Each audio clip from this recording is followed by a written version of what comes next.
नमस्कार, मैं श्यामगिरी। आप देख रहे हैं टीएफडी इंडिया न्यूज 24। टीएफडी इंडिया न्यूज 24 में आप सभी दर्शकों का स्वागत है।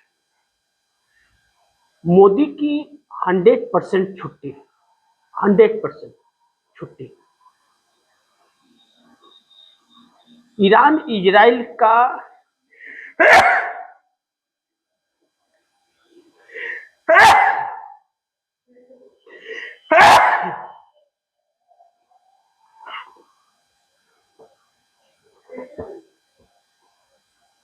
नमस्कार, मैं श्यामगिरी। आप देख रहे हैं टीएफडी इंडिया न्यूज 24। टीएफडी इंडिया न्यूज 24 में आप सभी दर्शकों का स्वागत है।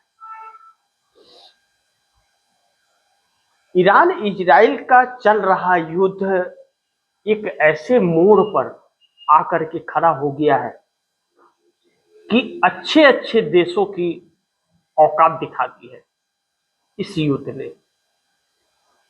इस युद्ध के दौरान जो हालात उत्पन्न हुए हैं देश के अंदर और विश्व में,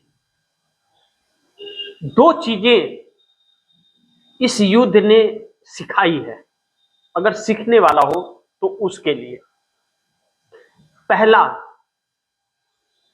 कि अपने से कितना भी कोई छोटा हो उसे कम करके ना आते, इस बात को दर्शाया है।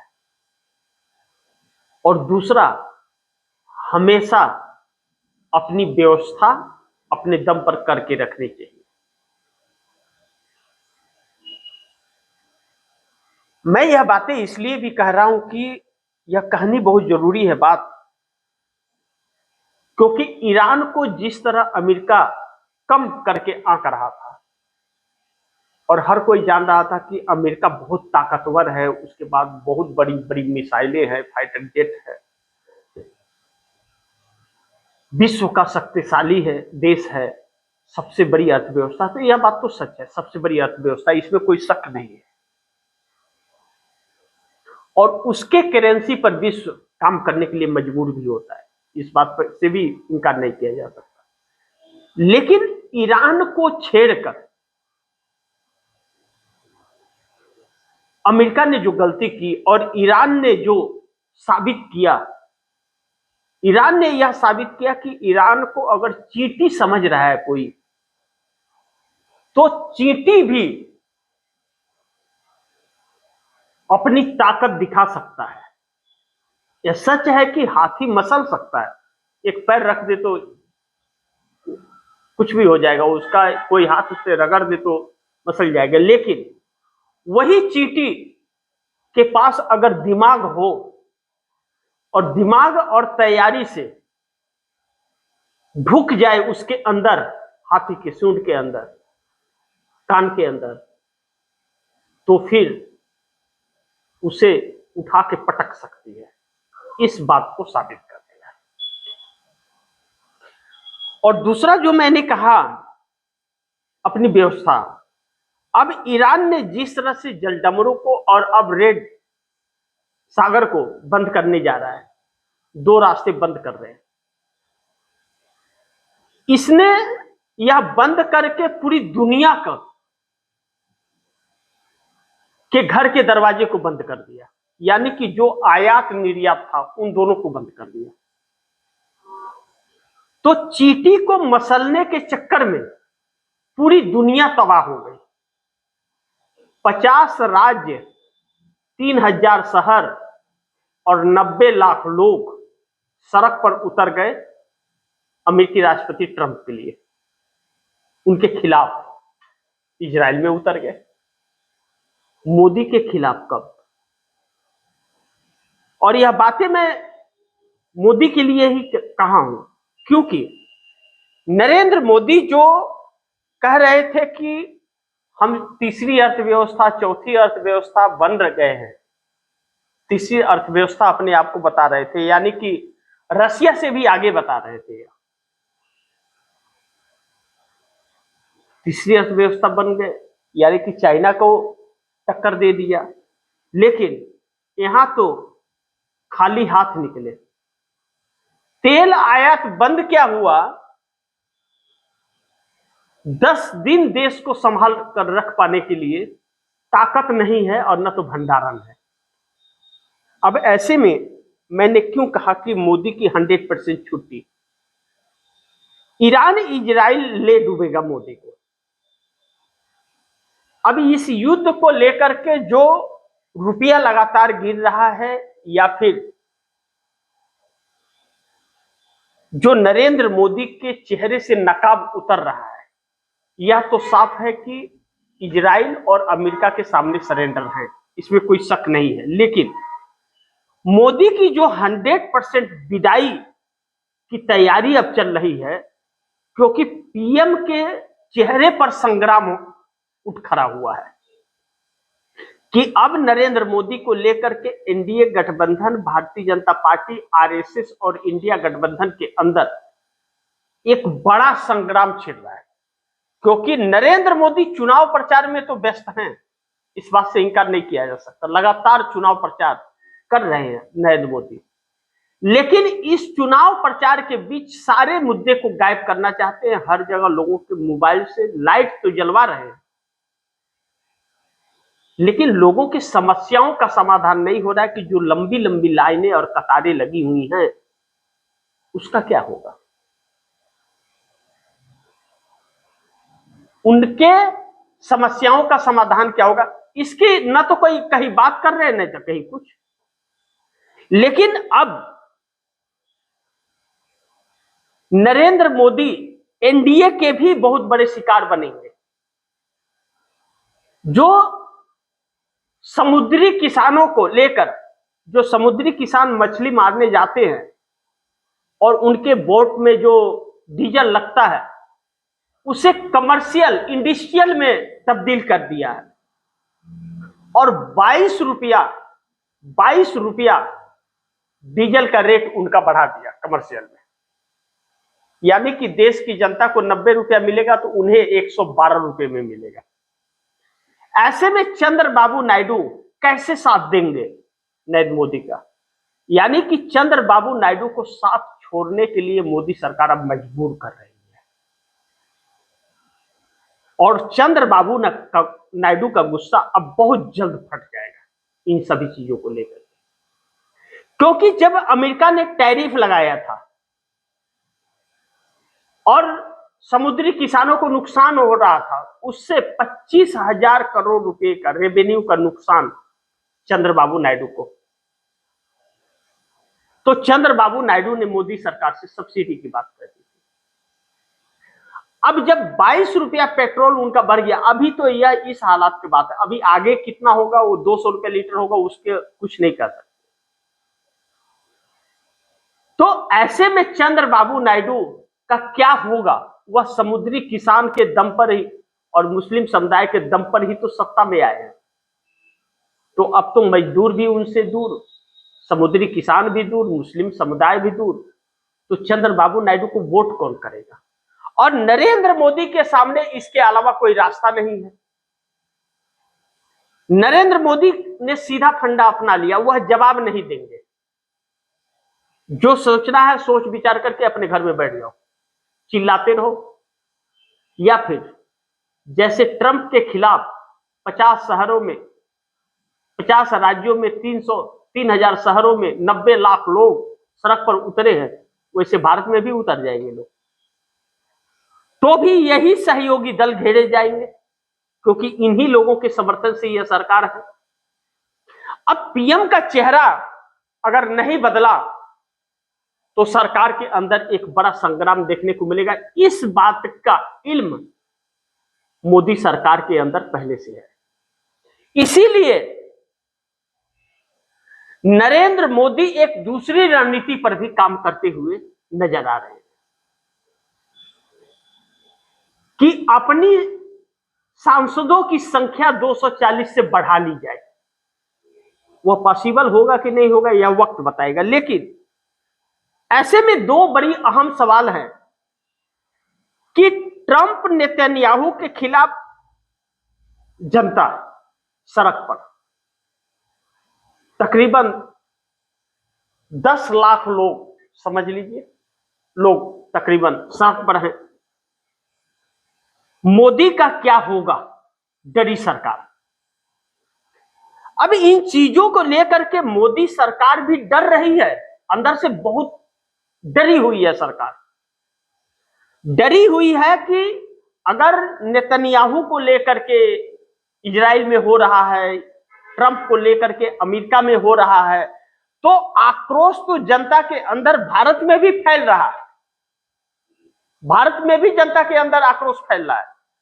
तो अगर सेम परिस्थितियां भारत में खड़ी हो गई और एनडीए गठबंधन के घटक दलों की कोई गारंटी नहीं है कब पलट जाए वह जब तक है तब तक ही, कभी भी किसी भी वक्त वो पलट सकते हैं, यह बात नरेंद्र मोदी को पता है। और भारतीय जनता पार्टी के अंदर भी हर नेता नरेंद्र मोदी के पक्ष में नहीं है और आरएसएस भी अपना गहरी चाल चल रहा है नरेंद्र मोदी के खिलाफ। जिस तरह चरित्रहनता का आरोप उनके ऊपर लग रहा है और कटघरे में खड़ा किया जा रहा है, आरएसएस भी मौके की तलाश में है। तो जब अपने ही उतारू हो गए हैं कि प्रधानमंत्री का चेहरा बदलना है, हटाना है, भले सत्ता चली जाए लेकिन इस चेहरे को हटा देना है, यह घातक हो गया है, तो फिर उपाय एक ही है कि या तो वह एनडीए गठबंधन को तोड़ ताड़ कर अपने साथ कुछ लोगों को मिला ले। इसीलिए इसी के मद्देनजर एकनाथ शिंदे के ऊपर भी शिकंजा कसा जा रहा है, मारा पीटा जा रहा है उनके मंत्रियों को। पुलिसिया कार्रवाई की जाती है कि वह 7 सांसदों के साथ अपनी पार्टी शिवसेना का विलय भारतीय जनता पार्टी में कर दे, नहीं तो पीटते रहेंगे।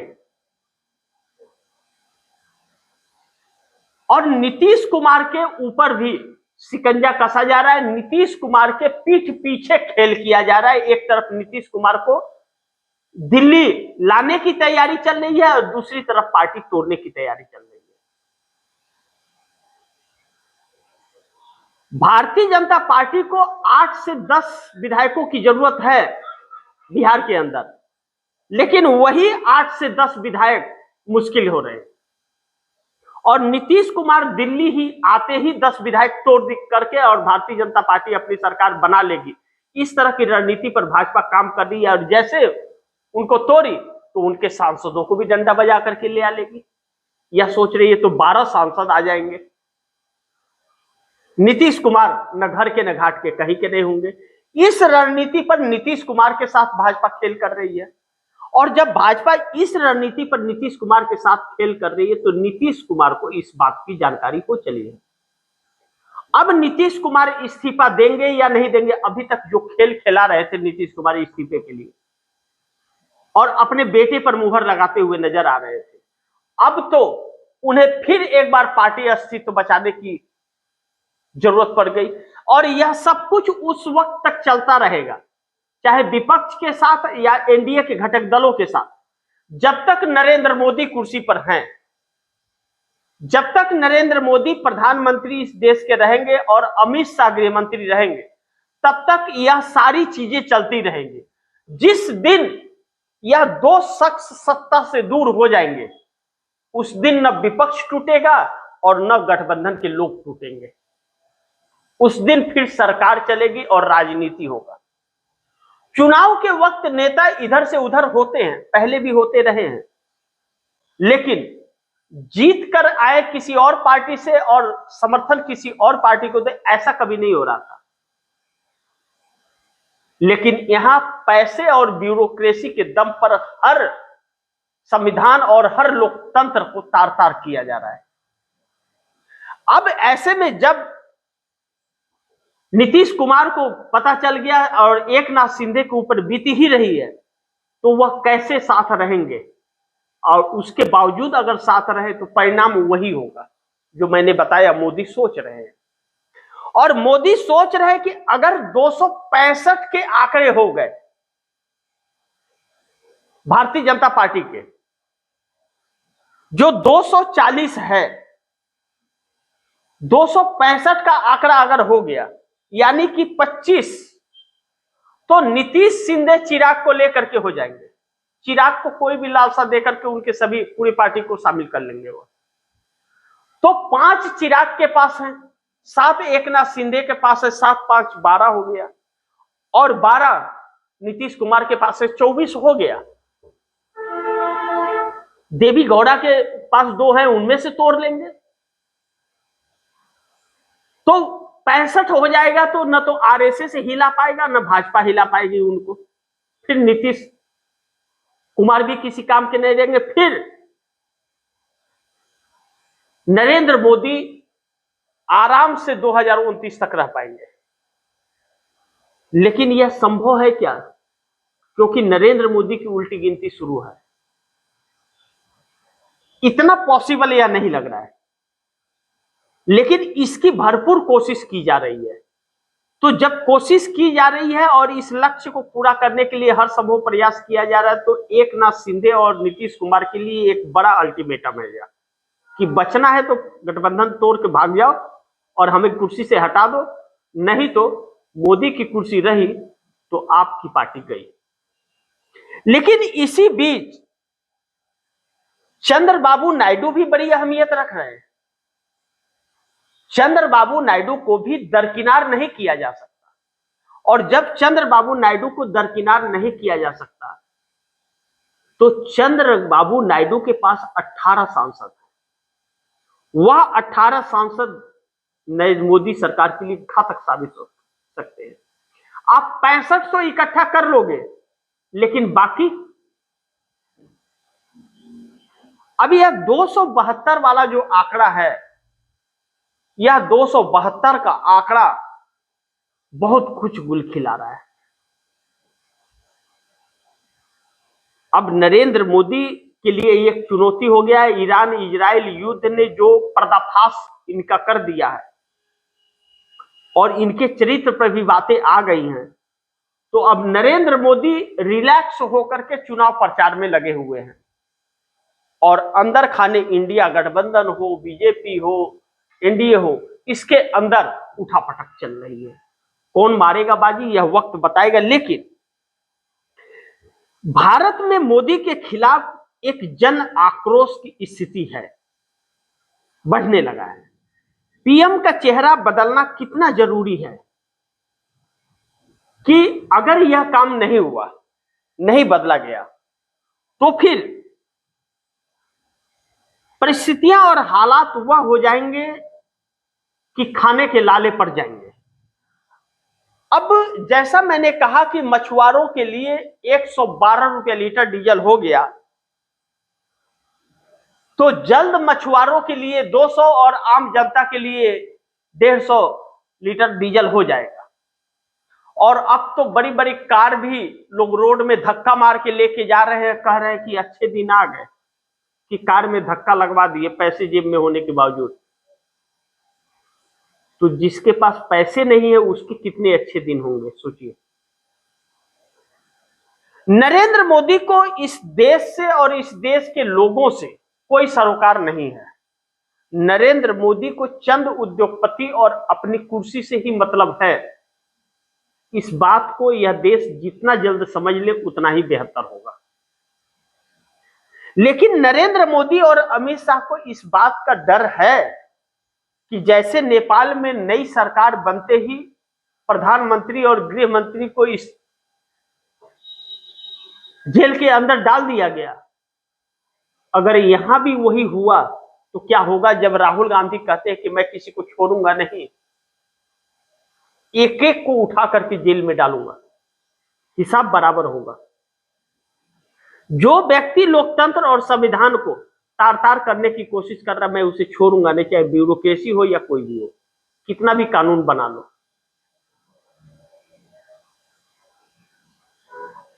अब ऐसे में आम जनता इस में पीस रही है और मोदी सरकार बेफिक्र होकर के चुनाव जीतने की तैयारी में है, क्योंकि मोदी जानते हैं कि इस वक्त जो चुनाव चल रहा है इसमें अगर असम और पश्चिम बंगाल में चुनाव हारे तो पश्चिम बंगाल के कहीं ऐसा ना हो कि 12 के 12 सांसद टूट जाए और टूटकर तृणमूल कांग्रेस में चले जाए, क्योंकि 6 सांसद 12 में 6 तो पहले ही ममता बनर्जी के संपर्क में है और चुनाव हार गए, तो कहीं 12 चले गए तो उनकी सदस्यता भी नहीं जाएगी। तब मोदी को 240 में 12 कम हो जाएंगे, तो जहां बढ़ने की चक्कर में थे वहां कम होना शुरू हो जाएंगे। और असम के अंदर भी हालात वही होंगे, सत्ता परिवर्तन हो गया तो। और आसाम में और पश्चिम बंगाल में बहुत सारे समीकरण बता रहे हैं कि भाजपा नहीं आएगी। केरल और तमिलनाडु में भारतीय जनता पार्टी वजूद में नहीं है, सत्ता तो बड़ी दूर की बात है। और केरल में कांग्रेस की सरकार आती हुई नजर आ रही है और तमिलनाडु में इंडिया गठबंधन की, यानी कि दुविधा में दोनों गए, रहमान मिले न राम। अब ऐसे हालात के अंदर जब नरेंद्र मोदी इस कदर फंसे हुए हैं और एनडीए भी साथ छोड़ने को मजबूर होता हुआ नजर आ रहा है और आरएसएस प्रधानमंत्री का चेहरा बदलना चाह रहा है, अगर नहीं बदला तो देश की जनता सड़क पर आकर के खड़ी हो जाएगी, तो नरेंद्र मोदी के लिए समस्याएं पहाड़ तोड़ रही है और 100% छुट्टी हो जाएगी, इस चक्रव्यूह से नहीं निकल पाएंगे, ऐसा प्रतीक हो रहा है। देखना यह होगा कि मोदी की जो विदाई होगी वह किस तरीके से होगी। कहा यह जा रहा है कि आरएसएस ने रखा है कि या तो स्वयं इस्तीफा देकर के इज्जत बचा के चले जाओ, वरना बेइज्जत होकर के जाओगे। और चरित्र पर दाग लगना शुरू हो चुका है, यानी कि आरएसएस भी एक प्रधानमंत्री के चेहरे पर जो यह संग्राम छिड़ गया है, या सुब्रमण्यम स्वामी कह रहे हैं कि प्रधानमंत्री का चेहरा बदल दो, राहुल गांधी कहते हैं कि इसके बस का नहीं है, प्रधानमंत्री का चेहरा बदलना होगा। यह सारी समस्याएं नरेंद्र मोदी के सामने आकर के आईने की तरह खड़ी हो गई है और नरेंद्र मोदी चुनाव प्रचार में मस्त होकर के लोगों के मोबाइल से फ्लैश लाइट जलवा करके अभी भी गुमराह करने की सोच रहे हैं। देखते हैं आगे क्या होता है। जो भी होगा खबरें आप दर्शकों तक लाते रहूंगा, लेकिन आप दर्शकों की क्या राय है, क्या सुझाव है, कमेंट बॉक्स में जरूर दीजिएगा। इस खबर को ज्यादा से ज्यादा शेयर कीजिएगा, अपने दोस्तों को भी कहिएगा आगे शेयर करें। और आपने अगर टीएफडी इंडिया न्यूज 24 को सब्सक्राइब नहीं किया, सब्सक्राइब कर लीजिए, अपने दोस्तों को भी कहिएगा सब्सक्राइब करें। मिलते हैं अगली खबर के साथ, तब तक के लिए नमस्कार।